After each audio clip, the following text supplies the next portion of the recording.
Монголчин орноос манай улсын арь ширний салбарынхан өрсөлдөх чадвараараа 109-р бичигджээ. Ингэж сүүл мушгиж байгаа нь арь ширний салбарынхны хийж байгаа бүтээгдэхүүний чанар болоод загварт хамаарал байхгүй. Хамгийн гол нь үйлдвэрлэгчид арь ширээ гүн боловсруулж эцсийн бүтээгдэхүүндээ нэмэн үрдэх шингэн дэлхийн зах зээлд гаргах шаардлагатай байгаамаа.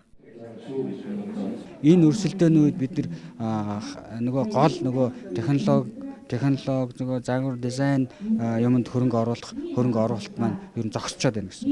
Яг хуучин инерцээр явж байна.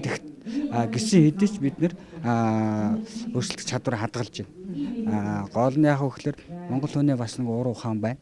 За энэ уур ухаан бол бас үнэхээр бас шавхарчаагүй. Дээрээс нь өшөөж төгс төгөлдөрж болж байгаа. Гол нь энэ дээр биднэрт их чухал зүйл юу вэ гэхээр борлуулалт байна. Тэгээ сая ерөнхий сайд хэлээд байгаа шүү дээ. Эдийн засаг гэдэг шиг дотоодын үйлдвэрлэлт борлуулалт. Арь ширний салбарынхан Чингис болон Самура бондоос 140.4 тэрбум төгрөгийн зээл авчээ. За өнөөдрийн байдлаар 70 орчим тэрбум төгрөгийг нь компаниудад тараасан.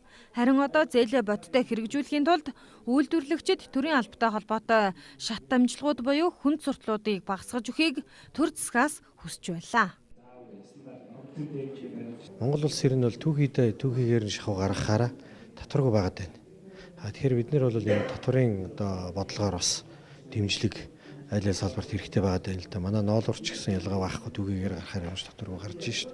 Тэгэхээр арь ширний хувьд бол бас хагас боловсруулаад экспортлоход бол татваргүй нүүтийн татвар тэг хөвтэй байгаа. Энийг бол бид хүчингү болох юм саналыг бол ажил дүрийн яам тавьсан энэ шийдэгдэх байх гэж бодож байгаа.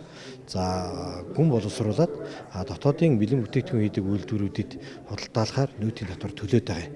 Энэ бодлогоор хэнийг дамжиж ийнэ бэ гэхээр хагас боловсруулаад экспортлж байгаа энэ хүмүүсийг дэмжиж байдаг. Нөгөө хагас боловсруулаад экспортлж байгаа үйлдвэрлэгч маань дотоодынхаа зах зээл дээр эцсийн бүтээгдэхүүн их аж ахуйн нэгжид гүн боловсруулсан арь ширээ худалдаалах энэ байдлыг нь бол дэмжихгүй ийм бодлого болчиход байгаа. Тэгэхээр энэ бол бид нар гажиг тогтолцоо гэж үзэж байгаа. Энийг бол цаашдаа сайжруулад явах хаа гэж бодож байгаа. Нэг үе бодвол монголчууд үндэсний үйлдвэрлэгчдэд дэмжиж байгаа. Гэхдээ хямралаас болж дотоодын зах зээлийн 70 орчим хувь нь хумигдсан. Иймээс Япон болоод Хятад улс руу экспорт гаргах боломжтой гэж арь ширний салбарынхан үзэж байна.